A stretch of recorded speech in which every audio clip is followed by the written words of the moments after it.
तो क्या Rajbhar third front में शामिल होने जा रहे हैं? ये सवाल इसलिए है क्योंकि सियासी गलियारों में एक बार फिर से राजभर के नए बयान ने सियासी पारा चढ़ा दिया है। हाल तक बीजेपी के साथ गठबंधन की चर्चा के बीच राजभर अब थर्ड फ्रंट का राग अलाप रहे हैं, बार बार बयान बदल रहे हैं। राजभर की ये सियासी मजबूरी है या फिर वो दबाव की सियासत कर रहे हैं? इस रिपोर्ट में देखिए।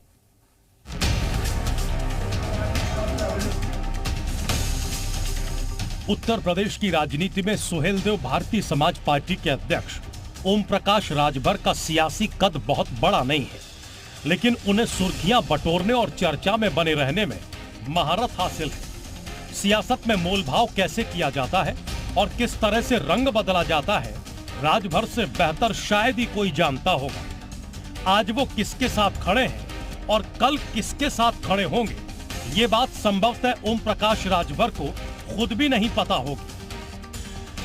राजभर अपनी सियासी वफादारी कपड़ों से भी तेजी से बदलते हैं। बसपा, बीजेपी, समाजवादी पार्टी सहित तमाम छोटे दलों के साथ मिलकर राजनीति में अपनी किस्मत आजमा चुके राजभर 2024 के लिए सियासी दोस्त तलाश रहे हैं, ताकि फिर से गठबंधन की सियासत कर वो सत्ता का स्वाद चख पाएं।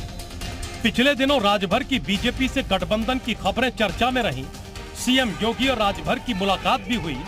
पूर्वांचल की 32 पार्लियामेंट सीटें हैं, जहां 50,000 से लेकर 1.5 लाख 2 लाख तक पोलिंग वोट कराने की क्षमता हमारे पार्टी के नेताओं के पास, पार्टी के पास है। तो हर आदमी सोचता है कि हमारे साथ राजभर जी आ जाएं। प्रयास सब लोग कर रहे हैं, हमारी बात कोई मानने को तैयार नहीं। बीजेपी के लोग प्रयास कर रहे हैं। अब कौन नहीं चाहता है? हम किसी से बात करने से, जैसे आप पूछ रहे हैं ना, हम बात करने से किसी से नहीं। लेकिन अब राजभर फिर से नया राग अलाप रहे हैं। दरअसल सपा से गठबंधन तोड़कर ओपी राजभर फंस गए हैं। बीएसपी भाव नहीं दे रही है और ऐसे में अब बीजेपी भी राजभर के साथ गठबंधन को लेकर साइलेंट मोड में है।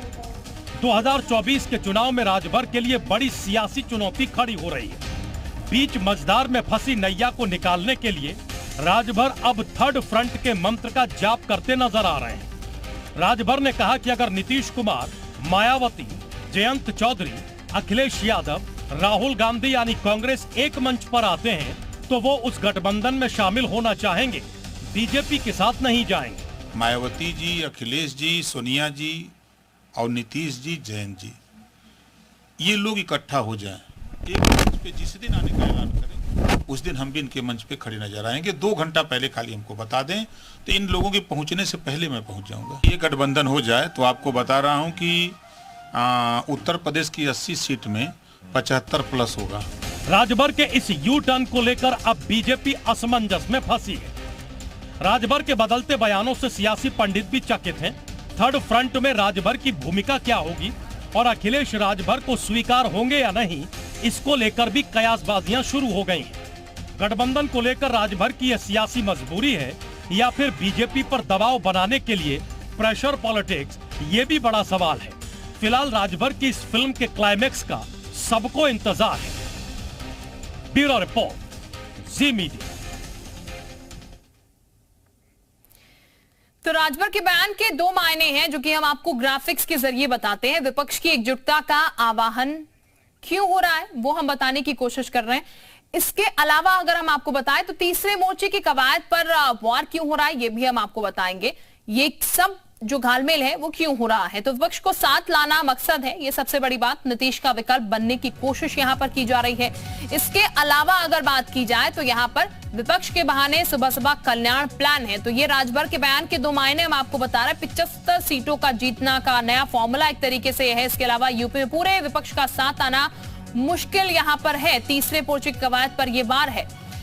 तो बीजेपी के खिलाफ बड़ी लामबंदी ये पूरी हो रही है, जो कि हम आपको बताने की कोशिश कर रहे थे ग्राफिक्स के जरिए। बहरहाल हम आगे बढ़ते हैं और आपको ये भी बताते हैं कि राजभर वोट का समीकरण आखिर क्या है और पूर्वांचल के जिलों में राजभर वोटरों का दबदबा कैसे है।